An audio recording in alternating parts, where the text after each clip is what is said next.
Hello everyone, welcome back to the channel. Today we're talking about two different action figures made by two different companies, but they're made in the same scale and basically the same approach to producing action figures, mostly based on the concepts that originally um, came from Mego. And this figure is made by Migo, and then this figure is made by NECA. So I want to review them together and sort of like compare and contrast a little bit. In terms of quality for the head sculpts and the design of the outfits and everything, I think they are on par. I can't really criticize either of these for their approach.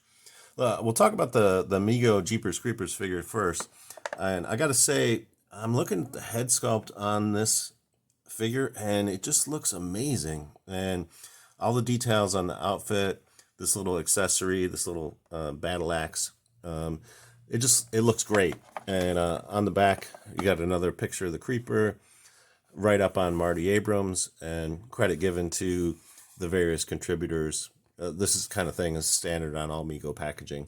So excited to have that in my collection. I'm not going to go over articulation on that one. It's going to stay in the package. But if you want to see a review of articulation on Mego figures, I'll put a link in the description to a video where I specifically go over the articulation because it's more or less standard. There's some variations, but go ahead and watch that video if you want to see what the articulation is like on this particular figure. In terms of Michael Myers, I'm going to take this out of the package, and but I want to show you what the packaging looks like. Basically, it's not too impressive in terms of like the packaging, but the figure itself looks amazing, and this is based on obviously the more modern version of Halloween, not the classic version, but it's not deviating so far that I can't appreciate it because it looks pretty cool. So we're gonna get this out of the package and we're gonna go over the articulation and talk a little bit about it. So stay tuned. Okay, so we have Michael Myers out of the package now. And again, the detail on this figure, it looks fantastic. Just in terms of the head sculpt, the hand sculpts look great. As you can see, he can hold his accessories. He comes with a knife and also a hammer.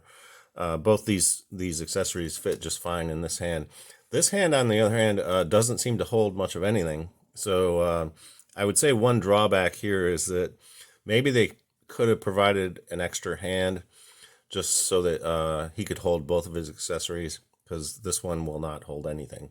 But that said, let's go over articulation.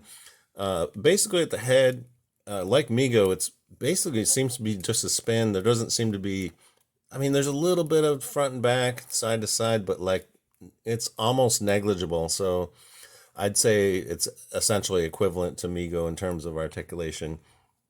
At the shoulder, he can extend out, and he gets 360 movement at the shoulder as well. At the elbow, he can bend up that far. At the wrist, you get the standard back and forth like this, and also pivot. Doesn't seem to be very much articulation at the waist at all. Basically just a spin. There's no side to side or front and back at the waist. At the hip, he can kick out. He can kick forward. He can kick back a little bit. Single joint at the knee. There is a thigh rotation here too. See that? So you get some rotation there. And then single joint, I believe, at the ankle. Yeah, there's no side to side at the ankle either. So it is roughly equivalent to Migo, except for at the waist. It's just a pivot there. I was kind of surprised by that. There's no side to side or front and back at the waist. So if you're looking for a highly articulated figure, you're probably going to be disappointed with this one. But I'll tell you what, in terms of like the outfit and the head sculpt and everything, it looks fantastic. And until Mego produces their own version of Michael Myers, I'd say this is a good replacement for it. And he's in scale with the other Mego figures. I can show you side by side with like the Mego Cornelius. Yeah, he's the same scale basically. So that's really cool. So he's not going to seem out of place if you decide to get this figure, add it to your Mego collection. He's going to look like he belongs there. So that's pretty much all I have for you today. If you enjoyed this video, please give it a thumbs up. And if you want to see more reviews of 8-inch scale figures, horror figures, or Mego figures, think about subscribing to the channel, because I will be covering more of this in future videos. Until next time, hope you're having a great day, and thanks for watching.